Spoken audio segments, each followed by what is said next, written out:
اولیاء اللہ کی وضاحت ذرا سی ڈیفرنٹ ہوتی، نیچرل لوگوں سے ذرا ڈیفرنٹ ہوتی. تو جب سورہ سبا کی تفسیر آ رہی تھی تو ملکہ سبا نے اپنے لوگوں سے کہا، تو اس نے پوچھا کہ دیکھو بڑے زبردست بادشاہ کا ایک خط آیا، انہو من سلیمان انہو بسم اللہ الرحمن الرحیم. جس طریقے سے اس بادشاہ نے خط مجھ تک پہنچایا نا، ہے بڑا ڈینجرس، لگتا ہے بڑی طاقت والا. کوئی اس نے انٹیلیجنسز کی پرواہ نہیں کی، نہ اس نے کسی پہرے دار کو دیکھا، خط میرے بستر پہ ڈال دیا انہوں نے، تو لگتا ہے کہ بڑا زبردست بادشاہ ہے. اور اس نے مجھے مبارزت کی دعوت بھی دی اور اسلام کی بھی دی ہے، تو تم کیا کہتے ہو؟ تو اس کے عمراء نے کہا کہ اے شاہ، بات یہ ہے کہ ہم پہلے بھی تیری خاطر ہے شہزادی لڑتے رہے ہیں اور جانیں قربان کی اور فتوحات حاصل کی ہیں، اگر تو چاہے گا تو ہم بھی آج بھی لڑیں گے اور انشاءاللہ شکست دیں. تو ملکہ نے کہا کہ دیکھو بادشاہ جب کسی بستی میں داخل ہوتے ہیں تو اس کو اجاڑ کے ویران کر دیتے ہیں، پھر اس کے عمراء اور رؤسا کو ذلیل کرتے ہیں. تو شیخ عبد القادر کہتے ہیں کہ اصل میں یہی حال دل کا اس وقت ہوتا ہے جب اللہ اس بستی میں داخل ہوتا ہے. تو اس بستی میں بڑے بڑے عمراء ہوتے ہیں، بڑی بڑی خواہشات اور تکبرات کا غلبہ ہوتا ہے، بڑی بڑی انائیں ہوتی ہیں. پھر اللہ اس دل کو ملیان میٹ کرتا ہے. جب بستی اجڑ جاتی ہے، خالی ہو جاتی ہے، پھر اللہ اسے دوبارہ اپنے آپ سے آباد کرتا ہے. پھر خدا اس کے عمراء اور رؤسا کو جو انسانی خواہشات کرتے ہیں رئیس کو، ان کو خوار کر کے ان کی جگہ بیٹھ. یہ اولیاء اللہ تھا. اور یہ ملک، یہ پاکستان، خاتم حضرات جیسے میں نے کہا تھا، یہ داخلی ریالٹی سے بنا، یہ آبجیکٹیو ایٹیچیوڈ سے نہیں بنا.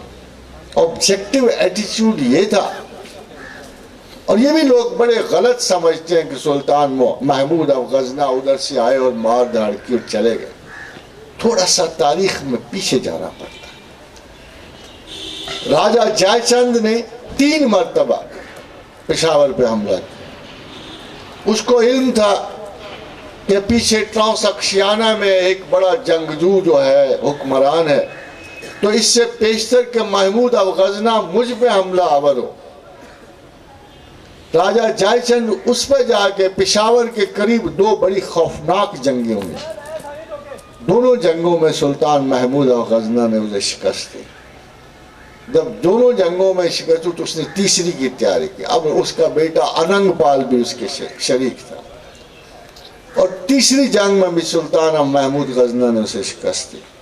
اب سلطان نے سوچا یہ تو میں ادھر مصروف ہوتا ہوں اور یہ موقع پا کر پھر مجھ پہ چڑھا آتے ہیں، تو اس نے ایز اے ڈیفنس یہ پالیسی اپنائی کہ بجائے اس کے کہ مجھ پہ یہ حملہ آور ہو، میں جا کے ان کی وہ طاقت کیوں نہ توڑ دوں جس کی وجہ سے مجھ پہ حملہ آور ہوتے ہیں. This was the cause of the continuous attacks of سلطان محمود اب غزنہ کا بار بار ہندوستان آنا. کیا مورخ وہ 3 جنگیں نکال دیں گے بیچ میں سے؟ وہ اننگ پال کی جنگ نکال دیں گے، جے چند کی جنگ نکال دیں گے؟ کیا وہ وقت نکال دیں گے، وہ عرصہ نکال دیں گے، جو پشاور پہ جنگوں کے اثرات نکال دیں گے؟ تو حضرات گرامی تھوڑا سا سیڈیٹ ہو کے سوچنا پڑتا ہے کہ سلطان محمود اب غزنہ کے ساتھ ایک بزرگ محترم یا اس ایریا یا اس رینج میں ایک اور بادشاہ آیا، بہت بڑا بادشاہ، علم و فکر کا بادشاہ، خدا کی یاد کا بادشاہ. وہ سید علی بن عثمان حجویری اس کا نام تھا. حضرات گرامی وہ علم بردار تھا اس ملک میں. اسلام تھا پہلے مگر مسلمانوں میں. یہ وہ شخص تھا جو جنیدیہ سلسلے کے بہت بڑے شیوخ میں تھا، جو علم و معرفت کے بارے میں جن کا ایک ایک جملہ انتہائی دانش کا سبب بنتا. کیا انہوں نے آپ کو یہ تو نہیں کہا کہ ان پڑھوں کی بارات ہے؟ یہ فرمایا جس کو اللہ کے بارے میں جاننا ہو تمام علوم سے اتنا ضرور سیکھے جو اس کی شناخت میں کام آئے۔ سید حجویر نے کہا کہ جس کو اللہ کے بارے میں جاننا ہو وہ جملہ علوم جو رواج پا رہے ہیں دنیا میں اتنا ضرور لے جو اس کو اللہ کی شناخت میں کام آئے۔ شیخ کا ورود مسعود اسلام کا سنہری زمانہ ہے۔ اس مملکت غیر میں یا دارالحرب میں جب مسلمان آئے، صوفیہ آئے، حضرات گرامی آج تک کسی پیٹنٹ عالم کا نام نظر نہیں آتا جو اسلام کی اشاعت میں جو بہت پرومیننٹ رہے ہیں۔ ایک کے بعد دوسرے، جب جنیدیہ چونکہ بہت بڑے علم والے تھے، چشتیہ نسبتاً ایموشنل والے تھے، پھر وہ آئے، پھر انہوں نے اسلام پھیلایا۔ مگر اسلامی فتوحات کا ایک بنیادی سبب اور تھا، پاکستان میں ایک بنیادی سبب اور تھا۔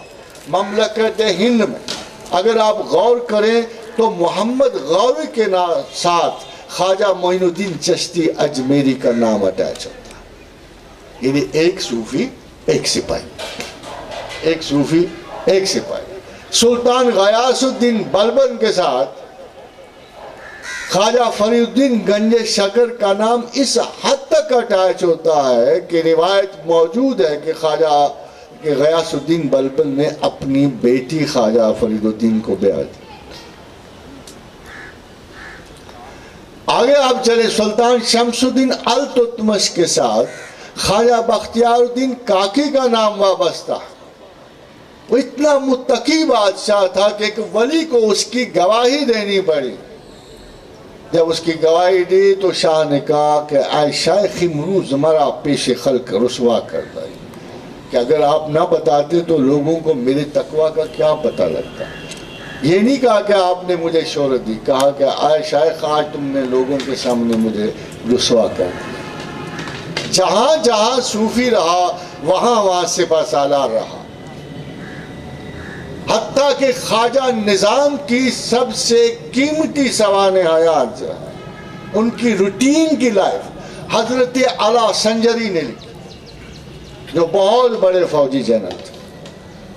کین یو امیجن کہ وہ فوجی جنرل نے جو فوائد الفواد کی کتاب حضرت اعلیٰ سنجری کی ہے، جو فوجی تھے، اس وقت فوج میں اور صوفی میں کوئی خاص فرق نہیں تھا۔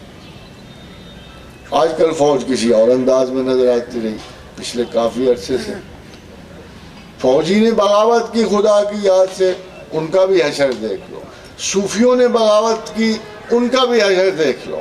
They have to come back. All of us have to come back. اللہ کا اصول بڑا سخت ہے۔